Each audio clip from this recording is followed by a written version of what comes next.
किसी भी समाज में दान का बहुत महत्व होता है। दान केवल धन का ही नहीं, बल्कि ज्ञान, सेवा और प्रेम का भी हो सकता है।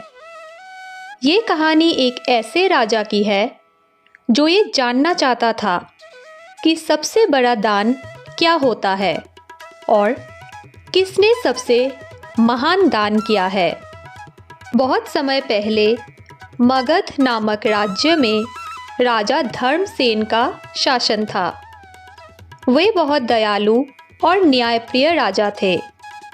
वे हमेशा दान पुण्य करते और अपने राज्य को समृद्ध बनाने के लिए प्रयासरत रहते। एक दिन राजा ने अपने दरबार में एक प्रश्न उठाया कि सबसे बड़ा दान क्या होता है।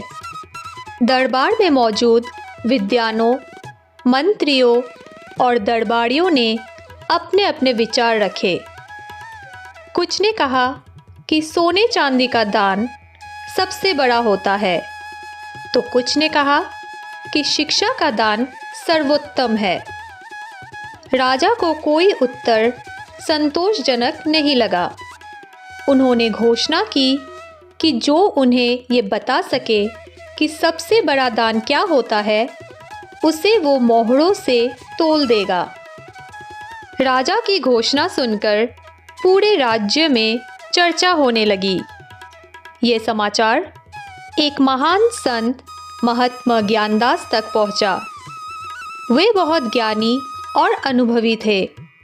महात्मा ज्ञानदास राजा के पास आए और बोले, राजन, सबसे बड़ा दान वही है जिसमें त्याग सबसे अधिक हो।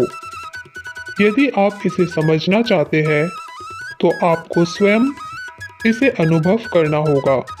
राजा ने महात्मा से विनती की कि वे उन्हें मार्गदर्शन दे।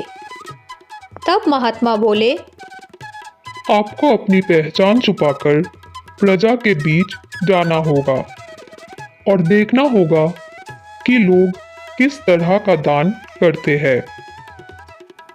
राजा ने साधारण वेशभूषा धारण की और अपने विश्वसनीय मंत्री के साथ नगर भ्रमण पर निकले। उन्होंने कई धनी व्यापारियों को देखा जो गरीबों को भोजन और वस्त्र दान कर रहे थे।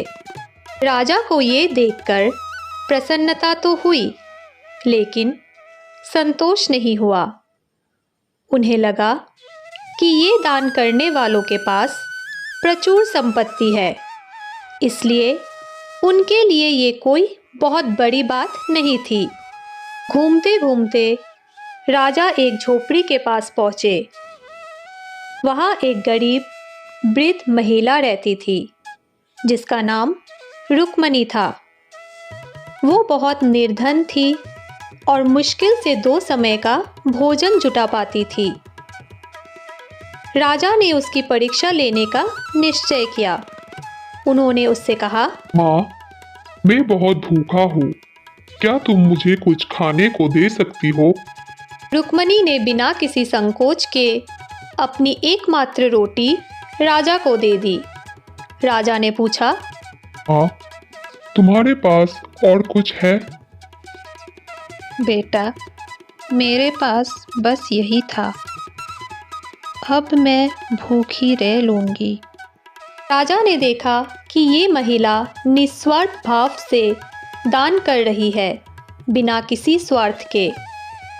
राजा आगे बढ़े और एक अन्य गांव पहुँचे। वहाँ एक किसान रघु मिला। राजा ने उससे कहा कि वे बहुत प्यासे हैं। रघु के पास बस थोड़ा सा पानी था, लेकिन उसने पूरा पानी राजा को दे दिया। राजा ने पूछा, तुम्हें प्यास नहीं लगेगी?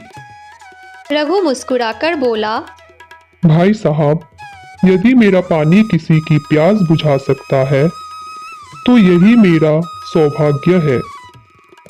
राजा को ये देखकर अचंभा हुआ। वे समझ रहे थे कि त्याग ही सबसे बड़ा दान है। राजा की यात्रा अभी खत्म नहीं हुई थी। वे आगे बढ़े तो उन्हें एक युवक मिला जो एक वृक्ष के नीचे एक बीमार आदमी की सेवा कर रहा था। राजा ने उससे पूछा, तुम इनकी सेवा क्यों कर रहे हो? क्या ये तुम्हारा कुछ लगता है?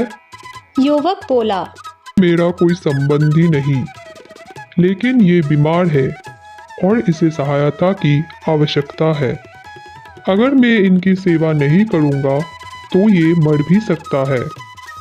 राजा को अब समझ में आ गया कि सबसे बड़ा दान सेवा और त्याग का दान है। राजा महल लौटे और महात्मा ज्ञानदास से मिले। उन्होंने पूरी यात्रा का वृत्तांत सुनाया और कहा, गुरुदेव, अब मुझे समझ में आ गया कि सबसे बड़ा दान निस्वार्थ सेवा और त्याग का दान होता है। महात्मा प्रसन्न हुए और बोले, महाराज, यदि आप ये बात समझ गए हैं तो अब आपको इसे अपने जीवन में अपनाना होगा। राजा ने घोषणा की कि वे अब अपने जीवन में सेवा और परोपकार को प्राथमिकता देंगे। उन्होंने कई धर्मशालाएं और अनाथालय बनवाए। ये कहानी हमें सिखाती है कि सबसे बड़ा दान केवल धन का नहीं होता, बल्कि वो होता है जिसमें त्याग और निस्वार्थता हो। असली दान वही है जिसमें स्वार्थ का त्याग और परोपकार की भावना हो।